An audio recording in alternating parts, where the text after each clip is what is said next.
Good afternoon, everybody. My name is Mike Elliott. I'm the Division Chief over Emergency Management here with also Travis County EMS. I know a few of y'all out here, but not everybody knows who I am and what I do. But I kind of work and manage the emergency preparedness, the emergency management side of our department. All those other things that don't involve collecting money, sending out bills, or putting trucks out on the streets. I kind of grab everything else. So one of the things that between ATCEMS and Disaster Ready Austin, one of the things I want to try to do is do a preparedness piece, kind of like a town hall meeting for 9/11. That's, you know, the anniversary of that is coming up here in tomorrow actually. So this is National Emergency Preparedness Week, and that's one of the things that we're going to try to go through today. Part of it is the Neighbors to Rescue Day of Action is what we're talking about. And in some of the documentation, I know that the email that you had a list of some items on there, and it talks about some town hall meetings that are actually going on throughout the city neighborhood, through the neighborhood associations, and I'd encourage you to attend one of those. But one of the things that we're going to talk about today is, you know, how can we be ready? Because we all, in this day and age, everybody's gotten into the mindset of the responders people are going to take care of me. I call 911 and everything, all the problems are solved. But one of the pushes to this is you take care of yourself and you take care of your neighbors, and by all of y'all taking care of each other, then that's less of a burden on the responders, on the organization, on the government, and all that. Because you've seen over and over and over throughout history that when something bad happens, there's never enough stuff to come and solve the problem immediately.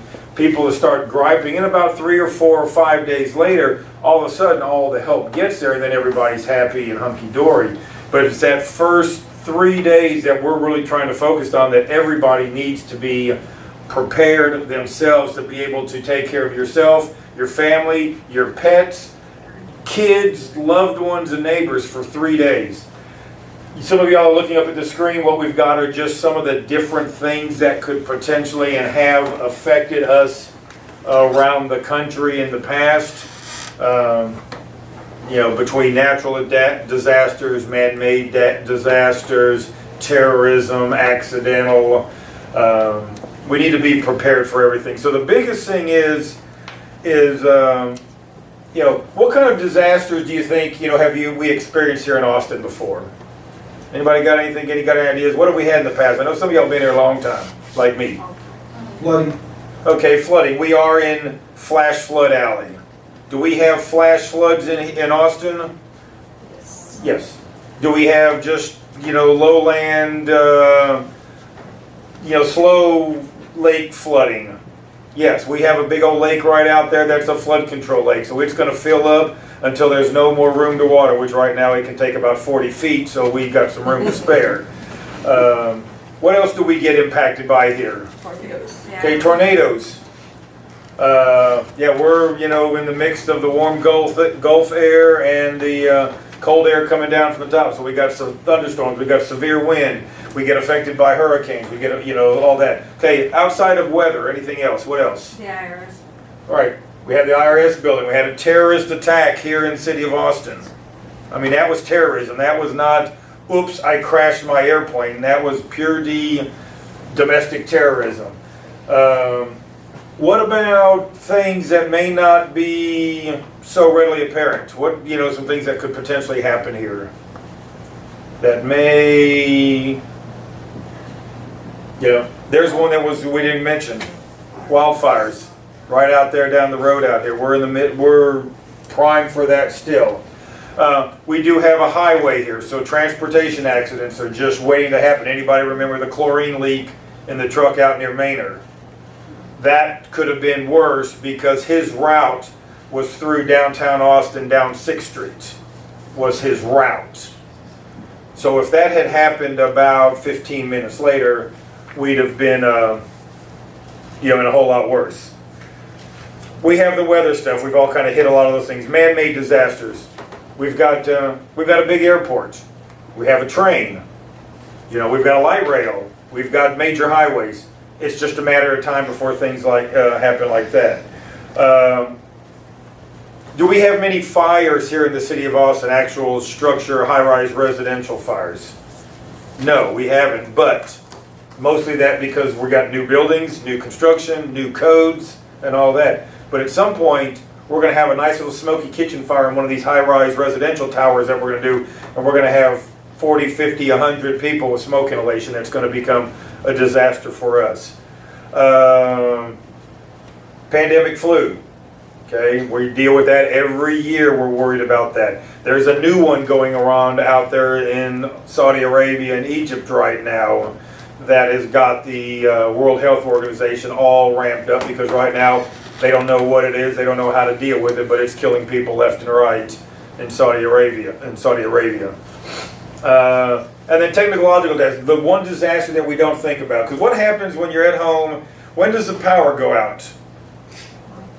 Probably when you most need it. And see, you're either in During the football game. You're during a football game, you're in the shower, you're cooking dinner, and poof, okay, I can't see anything.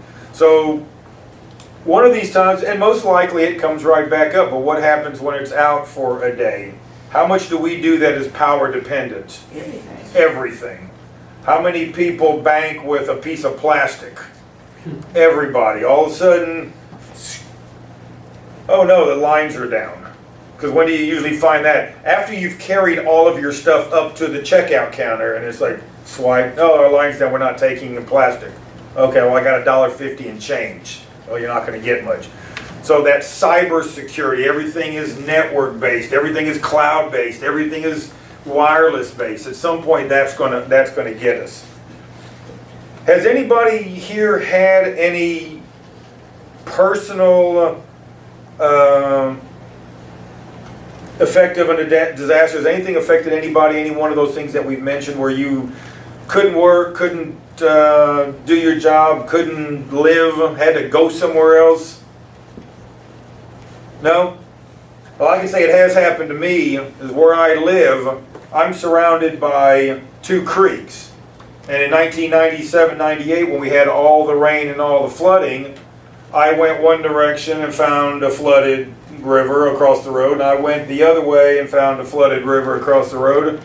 So I was stuck.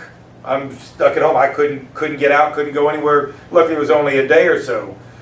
But most of us don't think about things like that happening. It always happens to somebody else. We've got a lot to do. We've got time. We've got deadlines. We've got kids, family, all that stuff, and we tend not to think about it. But one of the things that we want to get out of here is be prepared. It won't be a big deal. It'll be like, okay, well, I guess I'm stuck. I'm going to hang out here for a couple of 3 or 4 days. Let's see, food, water, medicine, diapers, dog food. Okay, we're good. I'm just going to hang out.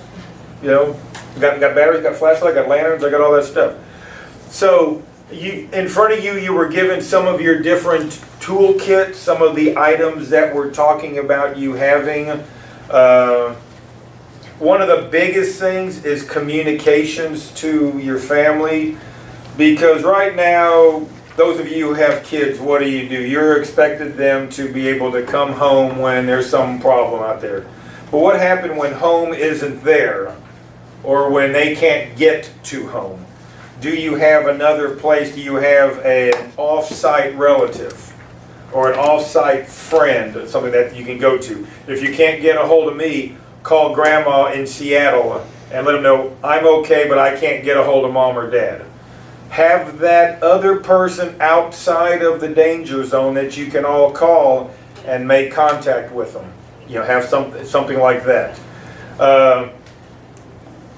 On the one attachment to the email, there was that toolkit that was kind of funky to print out there. But if you look at it, and I think on some of the documentation, it kind of has some wallet cards. And the idea behind that is putting that name down there because, you know, especially if you got a kid, well, most of them nowadays have a cell phone, so you can put that contact information in there. But put that in there so they know right then in an emergency, I grabbed this and it has all that information. It has, where am I going to meet in the neighborhood? Where am I going to meet outside my house? Have a meeting point at your house. Have an evacuation plan out of your house. Where do we meet? Who do we call? Am I allergic to any medication? How many, 12-year-olds know if they're allergic to anything? They may not. If it's a food allergy, they probably do, because they said you can't have gluten, all that for their whole life. But if they've got something to penicillin that you've never known about, and they don't know, you need to make sure that's written down on there. So look at that. Go through your pieces, your handouts that you have. Food and water. If you look through the one thing, ready or not, food and water, step one. Because how long can we survive without food? Well, some of us, longer than others. But water. Water is the number one thing. 3 days,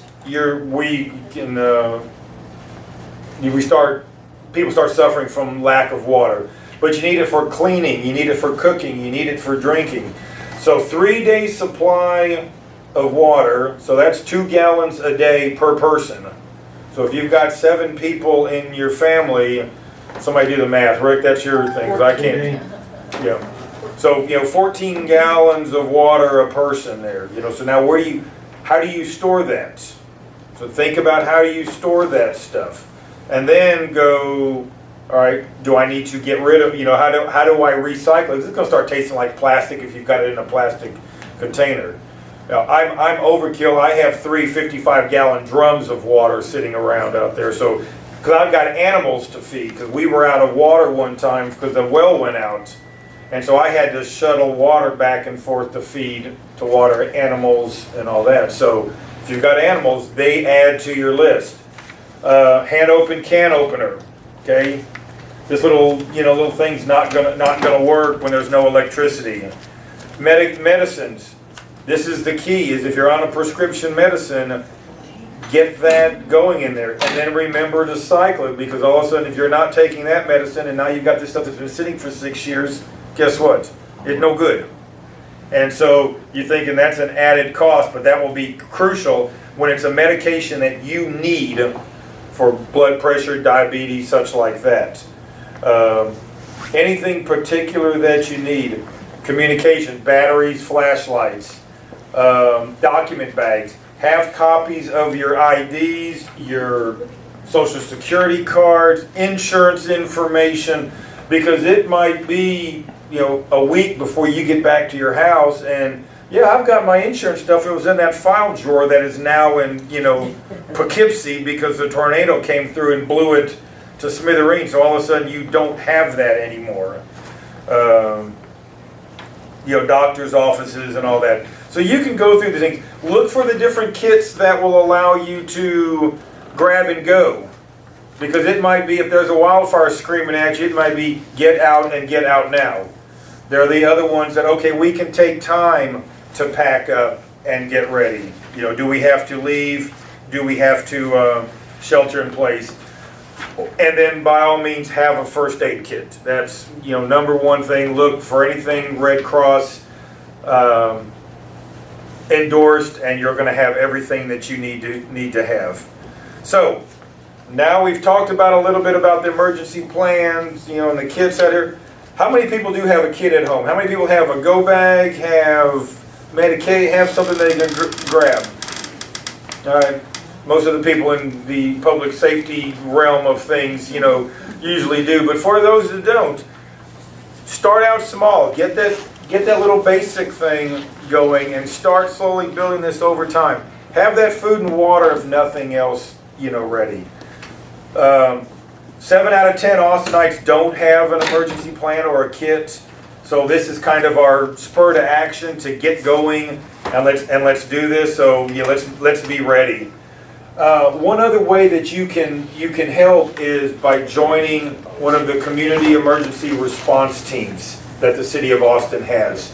That's a group of individuals, within a neighborhood or within a business that are trained a little higher than the average citizen on what to do. They get some first aid training, they get some disaster training, they get a little bit of rescue training. It's kind of fun stuff. They get a cool, green hat, and they get a backpack, and they get some kits, and they get some gloves.